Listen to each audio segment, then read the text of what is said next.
नमस्कार and welcome. आज के हमारे इस वीडियो का topic which capacitor use in ceiling fan, मतलब कि हमारे फैन के अंदर कौन सा कैपेसिटर यूज होता है। दोस्तों, जब भी हमसे इंटरव्यू में या किसी और के द्वारा इस तरीके का सवाल पूछा जाता है तो उस समय हम में से अधिकतर लोग एक ही जवाब देते हैं कि हमारे सीलिंग फैन के अंदर स्टार्टिंग कैपेसिटर को लगाया जाता है।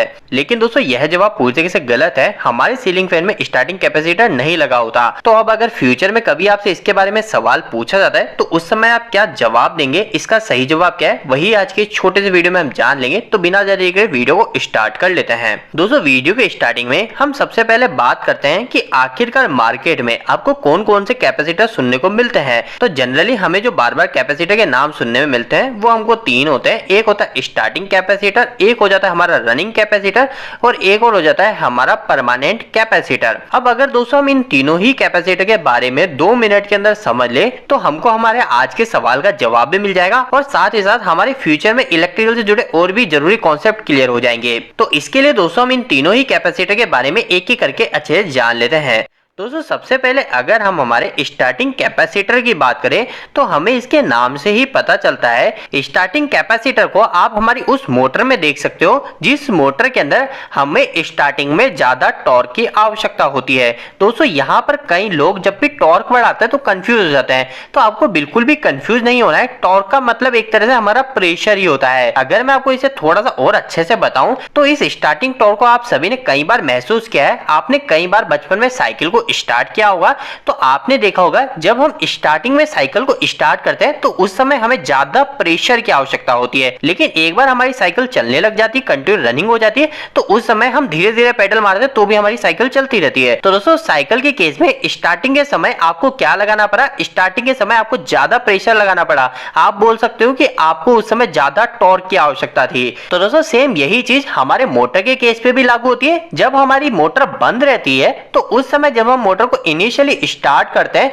तो उस समय हमारी मोटर को ज्यादा टॉर्क की, ज्यादा प्रेशर की आवश्यकता होती है। तो अब हमारी मार्केट में कई सारी टाइप्स की मोटर आती है, लेकिन इनमें से कुछ मोटर ऐसी होती है जिनको स्टार्टिंग में दूसरी मोटर की अपेक्षा ज्यादा स्टार्टिंग में टॉर्क की आवश्यकता होती है, ज्यादा स्टार्टिंग में प्रेशर की आवश्यकता होती है। तो उस समय हम क्या करते हैं, हमारी उस मोटर के साथ में स्टार्टिंग कैपेसिटर को लगाते हैं। अब स्टार्टिंग कैपेसिटर लगाने से क्या होता है, तो इसके लगाने से हमारी मोटर की ऑक्सिलरी वाइंडिंग में ज्यादा करंट फ्लो होता है, जिसकी वजह से हमारी मोटर ज्यादा टॉर्क उत्पन्न कर पाती है, ज्यादा प्रेशर उत्पन्न कर पाती है। और ऐसा होने की वजह से हमारी मोटर स्टार्टिंग में अच्छे से स्मूथ रन हो जाती है। तो दोस्तों, अब आपको पूरी तरीके से क्लियर हो गया कि आखिरकार स्टार्टिंग कैपेसिटर क्या है।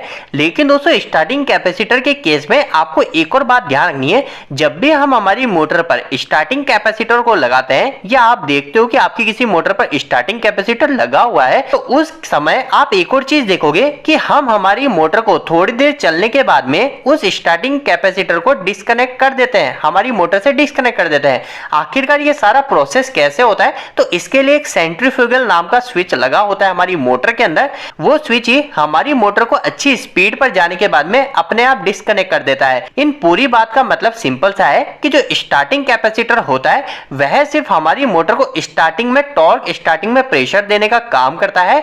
और जब हमारी मोटर उसकी रेटेड स्पीड के 80% आरपीएम पे पहुंच जाती है तो उस समय हम स्टार्टिंग कैपेसिटर को हटा देते हैं। अगर हम उस समय स्टार्टिंग कैपेसिटर को नहीं हटाएंगे तो हमारी मोटर में बिना मतलब का ज्यादा करंट चलेगा और हमारी मोटर खराब हो जाएगी।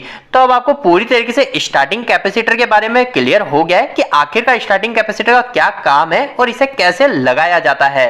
लेकिन दोस्तों, अब हम नेक्स्ट बात करते हैं कि आखिरकार हमारा जो रनिंग कैपेसिटर है, ये रनिंग कैपेसिटर क्या होता है और इसकी क्या आवश्यकता है। तो दोस्तों देखिए, काफी सिंपल चीज है। जैसा कि मैंने आपको बताया, हमारी जो मोटर होती है उनमें से कुछ मोटर ऐसी होती है जिनको स्टार्टिंग में चलने के लिए स्टार्टिंग में ज्यादा टॉर्क की आवश्यकता होती है, तो उसके लिए हम स्टार्टिंग कैपेसिटर लगा देते हैं। लेकिन दोस्तों, हमारे मार्केट में कुछ ऐसी मोटर भी होती है जिनको अच्छे से स्मूथ रन करने के लिए, जिनको अच्छी स्पीड पर चलने के लिए उस मोटर को हमें कंटिन्यू टॉर्क देना पड़ता है, उस मोटर को हमें कंटिन्यू प्रेशर देना पड़ता है। तो दोस्तों, उस चीज को करने के लिए हम क्या करते हैं, हमारी मोटर के साथ में रनिंग कैपेसिटर लगा देते हैं। अब ये रनिंग कैपेसिटर क्या करता है, जैसे ही हम हमारी मोटर को ऑन करते हैं, ऑन करते ही हमारी रनिंग कैपेसिटर अपना काम शुरू कर देता है और हमारी मोटर को कंटिन्यूअसली एक्स्ट्रा टॉर्क देता है, जिसकी वजह से हमारी मोटर अच्छे से रन हो पाती है।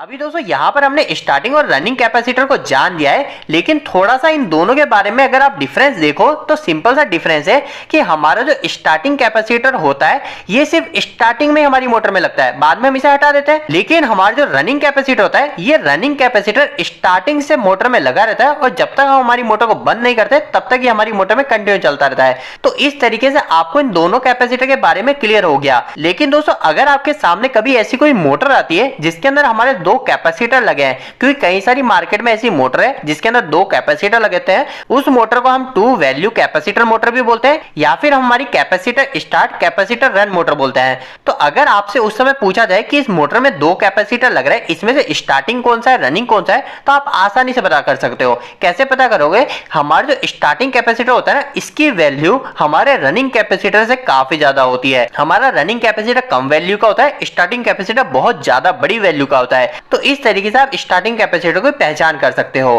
अब दोस्तों तीसरे नंबर पर हम हमारे परमानेंट कैपेसिटर की बात करते हैं और हमारी जो सीलिंग फैन होता है ना, इस सीलिंग फैन के जवाब की बात करें तो इसके अंदर भी हमारा परमानेंट कैपेसिटर ही लगा रहता है। दोस्तों यहाँ पर आपको बिल्कुल भी कंफ्यूज नहीं होना है कि अगर आपके सामने कोई आके बोले कि हमारे फैन के अंदर तो परमानेंट स्प्लिट फेस कैपेसिटर लगा है या फिर बोल दे कि परमानेंट स्प्लिट कैपेसिटर लगा है, तो आपको बिल्कुल भी कंफ्यूज नहीं होना है।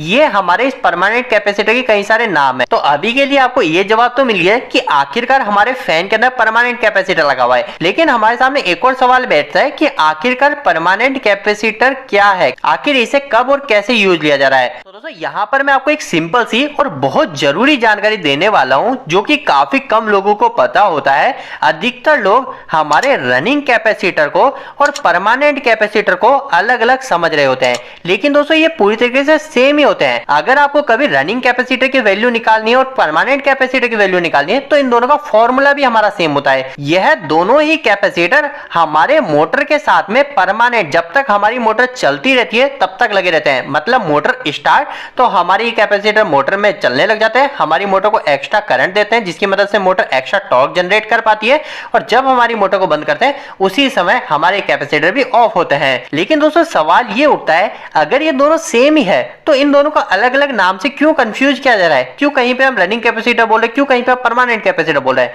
तो दोस्तों यहां पर आपको एक बात का ध्यान रखना है कि हम रनिंग कैपेसिटर उस समय बोला करते हैं जिस समय हमारी किसी मोटर के अंदर दो कैपेसिटर लग रहे हैं। और दो कैपेसिटर कौन कौन से लगेंगे? तो जैसा मैंने आपको बताया, एक हमारा स्टार्टिंग कैपेसिटर होगा और दूसरा हमारा जो कैपेसिटर होगा उसे हम रनिंग कैपेसिटर बोलते हैं।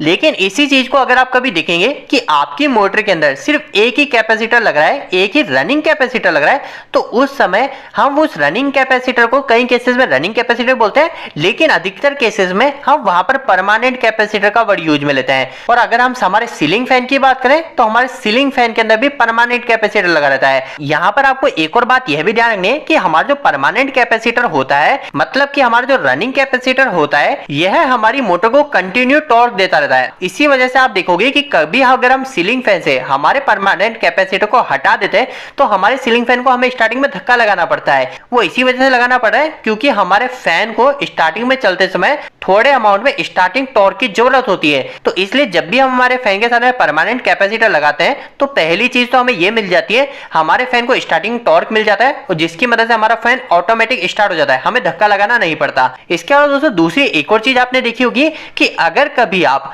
आपके फैन के साथ में परमानेंट कैपेसिटर को डिस्कनेक्ट कर देंगे तो उस केस में क्या होगा, हमारा जो फैन है वो फैन धीरे स्पीड में चलने लग जाएगा।